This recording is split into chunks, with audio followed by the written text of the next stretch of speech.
guys, got a special treat for you today. I'm with Dean Gould, who just happens to be a three-time national kata and kumite open champion in GKR, and even this year he's had 2 professional kickboxing fights and won both. So a man who knows a little bit how to deal with pressure situations and performing when it counts. So I'm going to ask him today a little bit about what he does for his tournament preparation that hopefully can help you for next year's World Cup. So we're going to start off with the weeks leading up to a tournament, or even maybe the months leading up to a tournament.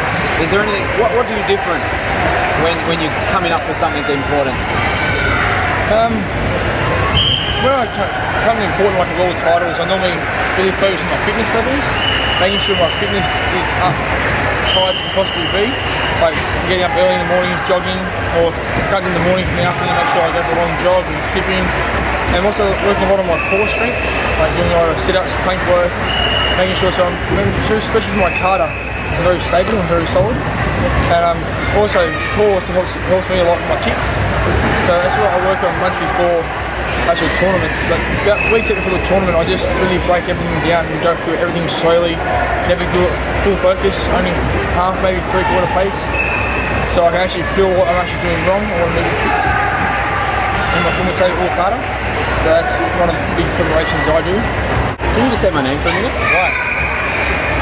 Just say my name for a minute. Anthony Ryan. Who do you think will win in a fight? Say me or Superman? Anthony Ryan. Diet. Anything you do different nutrition-wise before a big tournament? For a big tournament, yeah, I try and as much as I can cut the junk out, like the fizzy food, like fizzy drinks, the McDonald's. Try and keep healthy so I feel 100% energized in my fights and my kata. Fantastic.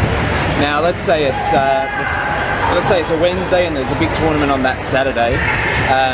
Did you do anything in those last few days, mentally or physically? Physically, not as much. I want to keep my body fresh and injury-free for the tournament. But mentally, as funny as it might sound, I might watch like an old school movie, like a Bloodsport movie or a fight movie, just to keep me really psyched up about the tournament. And, like, try and block out the nervous energy coming up, not thinking about it too much. You make it more like a movie scene. Okay. So, awesome.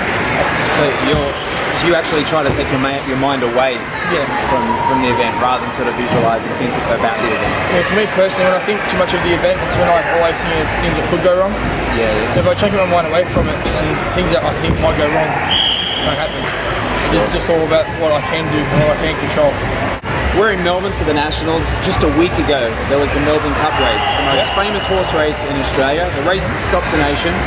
And the reason why it's so famous is because they make it an even level playing field by getting the best horses and putting weights in their saddle.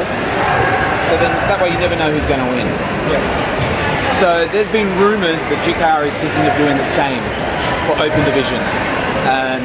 So you in kata, for example, how many kilos of weights do you think they should put in your gi to bring it back down to an even playing field? At least 5 kilos. 5 kilos, no. Okay, so say someone like Lachlan Carr, how much weight do you think they should put in his gi to make it even? I don't know. Not sure. Say, I don't know, 4 kilos?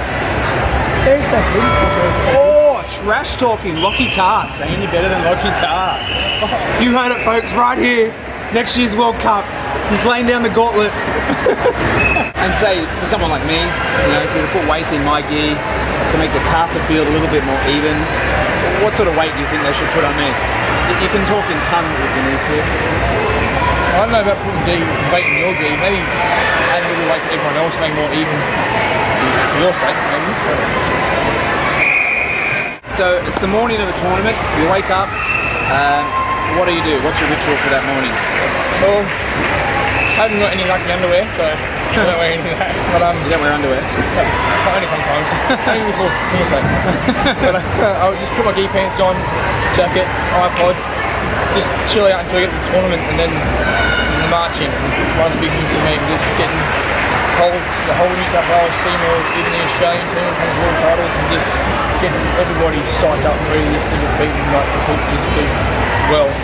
And so the marching is massive for me. I make sure everyone's jumping around, everyone's chanting, everyone's cheering, and get your teammates all together as like a big group. And pretty much after that, I sleep. That's your wake-up call. Sleep for me, like, just relaxes me, just calms all my nerves and all my butterflies I have.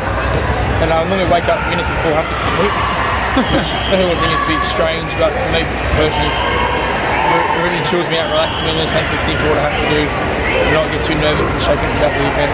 Okay. So a general summary of your strategy would be just to almost take your mind out of it, rather than think about it through the day and let that nervous energy, warm up for 10 hours. You kind of like to just relax, take your mind completely off it, and almost just trust that all the training you've done is going to come out on the day. Yeah. Okay, That's awesome. one of the main things. Like, I've been training for so long, it should become second nature by now. Yeah. And it's all mental. So physically, if you train hard enough, it's going to be there. It's a mental state that's going to stop you from winning. Now, who do you think would win in a fight? Say me or Thor? Anthony Ryan. And breakfast or snacks through the day? Is there anything you? Snacks through the day, I just make sure there's some water, bananas, fruits, kind of things. Nothing too heavy for your stomach, because you don't want to get a stitch or feel sick in the ring. That's your snooze alarm again. And for breakfast, I just like something like some toast and a glass of milk, or up and go, something not too heavy, not too light. I don't really eat much during the day.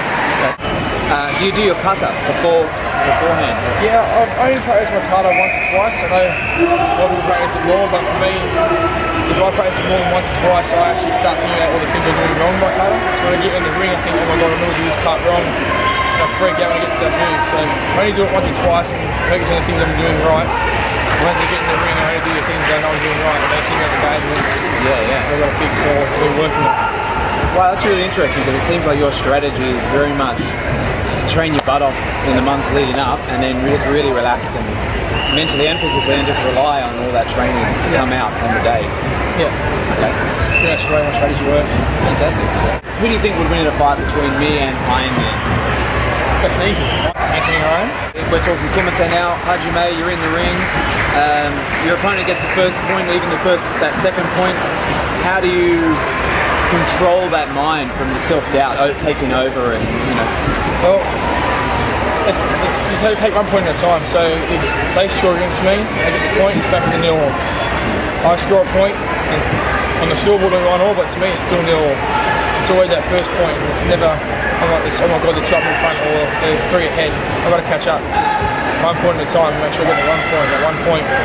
Or if I normally don't strategize my kumite and think, first technique I'm going to do this, second technique I'm going to do that. I normally just fight, like free, fight off the cuff, and whatever I feel comes natural, just do it.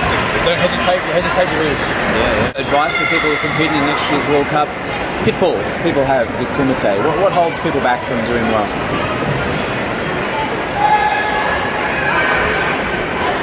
Freaking out. Okay. That's one major thing. You think it's world titles, everyone freaks out and they try too hard, sort of point. Just relax and just treat it like a normal tournament. Just at the end of the day, the trophy says and the medal says world titles, but it's still just in the tournament. It's nothing you should freak out about. Think, oh my god, it's world titles, and try harder than what you normally try. Just do what you do in the other tournament and just treat it like a normal regional tournament. And so it's a normal regional tournament? Yeah. What are the errors people are making? Because you're a judge as well. So why is it you find that when people feel, I should have got that point, and you're sort of saying... A lot of the errors people make, it's always the stances, and always pulling the hand back. They come in and they stop. They don't key eye, they don't pull the hand back enough. It's all basically the little things that you get taught you make the errors on. It's like, never the big things. So people that are training or entering the next World Cup, make sure you practice your little things, like your basics, lunge reverse, the lunge punch, reverse punch, the things that get real boring, practicing over and over again. They're the things that win your tournaments, and they're the things that help you become better at kumite. Who's a better fighter, me or Muhammad Ali? Anthony.